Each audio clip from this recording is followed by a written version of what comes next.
Hello, this is the second video on systems of equations. We are still busy with consistent answers for the solution to the systems of equations. In other words, x, y, and z will have a unique specific solution. So if I want to try to solve this, remember that I'm going to label it as row 1, row 2, and row 3.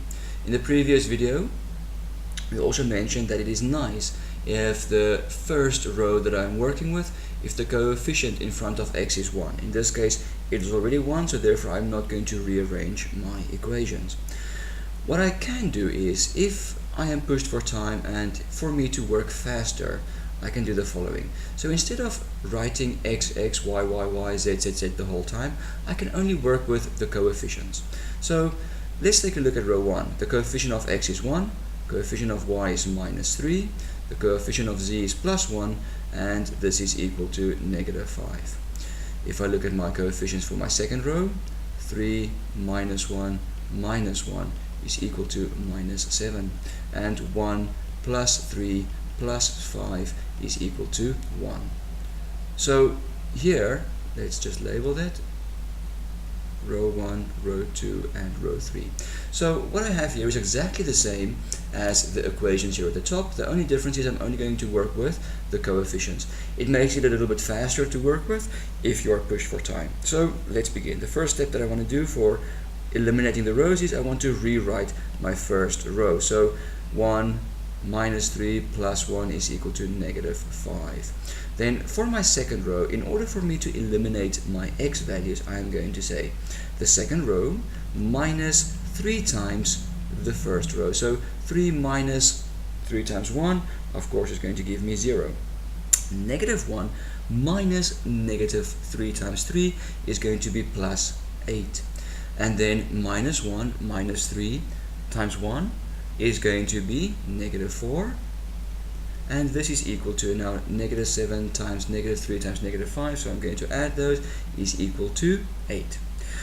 So for my fifth row, it's actually very easy because I notice here that, my third row, to eliminate the x values, I can just say my third row minus my first row, straightforward. So 1 minus 1 is equal to 0. 3 minus -3 is going to be plus, so it's going to be +6. 5 minus 1 is going to be 4, and 1 minus -5 is going to be 6. So I'm just going to relabel them. Still row 1, this is now row 4, and this is now row 5. Of course, the next, what I want to do next is I want to eliminate my y values here, but before I do this, so of course I can try to find the highest common factor between my two y coefficients, or alternatively look at the z values. I notice here it is -4 and 4.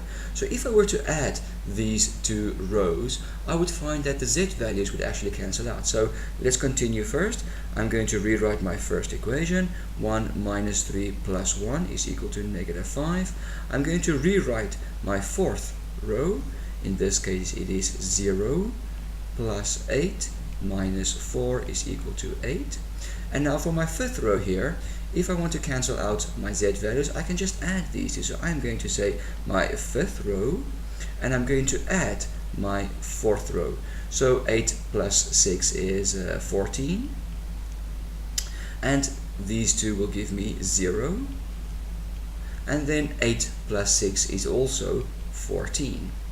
So what I have here is, I know that this 14 here is my y value. So actually this represents 14y is equal to 14. If I divide by 14 on both sides, I notice that y is equal to 1. Now, since I have found one value, what I can do is I can go to my previous row. In this case, my previous row was row 4. So I look at my final row, I go to my fourth row. So my fourth row reads as follows: 8y minus 4z is equal to 8.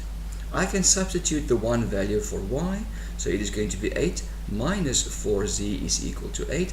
If I subtract 8 on both sides, I notice that -4z is equal to 0. 0 divided by -4, z is equal to 0. Then I go to my first equation here. My first equation reads as 1x minus 3y plus 1z is equal to negative 5.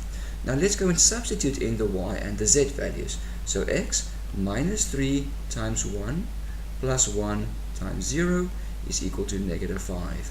Of course that's 0, so negative 3, I'm going to add negative 3 on both sides, so x is equal to negative 2.